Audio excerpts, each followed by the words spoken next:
Welcome back to The Explainer. Today, we're looking at something that literally affects every single one of us, from the massive global stage right down to your own neighborhood. We are dissecting the incredibly complex architecture of the global energy transition. Okay, let's dive into this because we're going on a really fascinating journey today.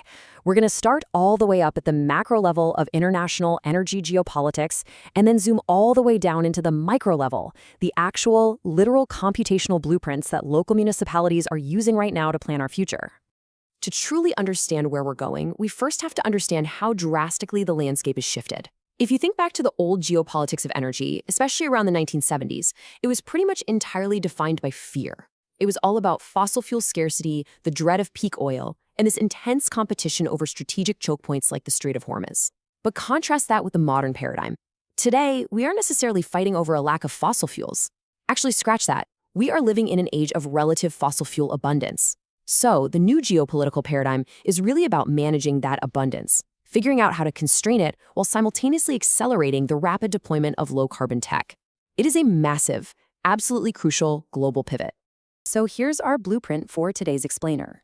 We'll kick things off with the new energy geopolitics, then break down the two halves of the transition. From there, we'll uncover a major blind spot, the multi-level governance gap, take a look at the disconnected energy models driving it, and finally wrap up with building better blueprints.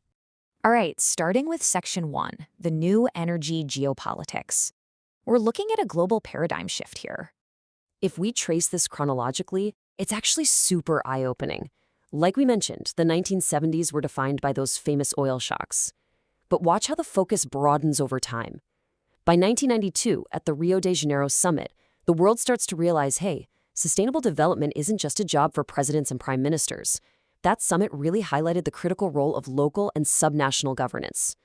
Fast forward to 2015, and the Paris Agreement explicitly stresses that we need engagement from all levels of government to hit that 1.5 degrees Celsius target. And today, well, we find ourselves in the middle of a high-tech, low-carbon transformation that requires action everywhere all at once. Moving right along to Section 2, two halves of transition. This is all about phasing out the old and building up the new. Researchers describe this whole global shift as an energy system transformation, or EST. And what's absolutely vital to grasp here is that this is a twofold process. It's not just about building shiny new solar panels and wind turbines. That's just the low-carbon transition. We also have to manage the high-carbon transition, which is the incredibly complex, deliberate phasing out of our existing fossil fuel use. These two halves have to happen simultaneously, and they need to be perfectly coordinated. Think about it. If you just build renewables without deliberately constraining fossil fuels, you aren't really transitioning at all. You're just adding more energy to the pile. Which brings us to Section 3, the multi-level governance gap. Who is actually building this new world? And this brilliantly illustrates the reality of how this transition actually has to be governed. This quote from Marx back in 1993 describes multi-level governance as a system of continuous negotiation among nested governments at several territorial tiers. Just think about that for a second. To pull off this massive global shift, you need constant, intense coordination. The national architects who are drafting up countrywide carbon budgets absolutely must be in continuous negotiation with the local builders, the municipal authorities and state governments who are actually, approving the wind farms, designing local transit, and zoning your neighborhoods. But right now, we're stuck in what researchers call parallel energy planning. Basically, actors are working in complete silos. The national government creates a master plan over here, the local city council creates their own master plan over there, and they literally never cross-reference. What we desperately need is integrated energy planning. That means continuously aligning those national objectives with local measures to make sure they're actually mutually reinforcing. Because without that, our grand visions of a low-carbon future, they just don't line up in reality.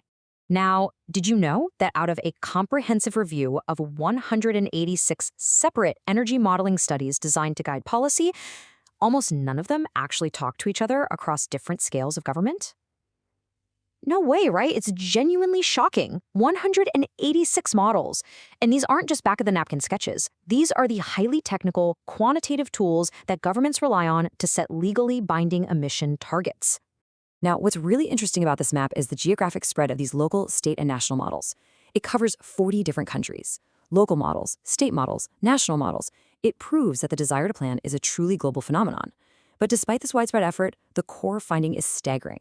Current energy modeling practices almost entirely overlook the multi-level nature of governance. They zoom in on a single scale and just kind of ignore the rest of the world. Okay, section 4, disconnected energy models. Basically, the blueprints just don't match. Let's move to and see how this builds. This diagram visually maps out the ideal sphere of integration. You can see the flow dynamically between the national level at the top, state in the middle, and local at the bottom. This shows that information should be flowing continuously. They should be sharing physical characteristics like wind potential or grid capacity, and governance aspects like specific policies. A local model should absolutely be pulling in national policy data, and a national model should be reflecting local capabilities. That's how it's supposed to work. But, well, the stark reality is laid bare by the immense amount of white space on these charts representing none, meaning no integration whatsoever. Whether you look at qualitative integration, like simply mentioning another scale of government in a scenario, or quantitative integration, like explicitly linking numerical data, the gap is massive.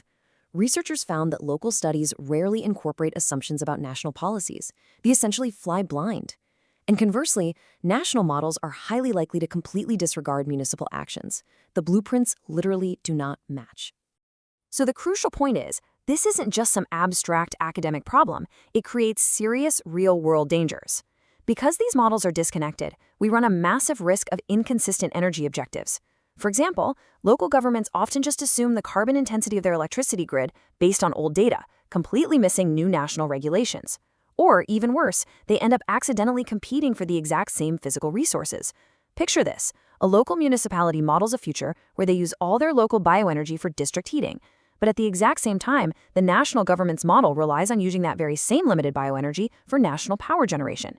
If the models don't talk, you end up with two blueprints trying to build two different houses with the exact same pile of bricks. It's a mess. Finally, Section 5, Building Better Blueprints. Let's look at the path forward. The research outlines a really clear three-step path forward to fix this. First, we need to utilize open-source energy modeling frameworks, things like OSMOS and Calliope, alongside open data platforms. We've got to tear down the black boxes of proprietary models so local and national data can actually freely communicate. Second, we must leverage advancing computational power. High-performance computing clusters now let us run incredibly detailed models that can capture the quirks of local areas while still looking at the big national picture. And third, and honestly, this is probably the most important, we have to engage stakeholders across all scales. You can have the best computer model in the world, but if the local city planners and the national energy ministers aren't in the same room collaborating, the model won't be perceived as legitimate or useful by anyone. We've moved all the way from the sweeping geopolitics of the 1970s down to the literal code running on today's municipal computers. We know the transition is twofold, and we know we desperately need integrated planning. So I want to leave you with a provocative thought to investigate in your own backyard.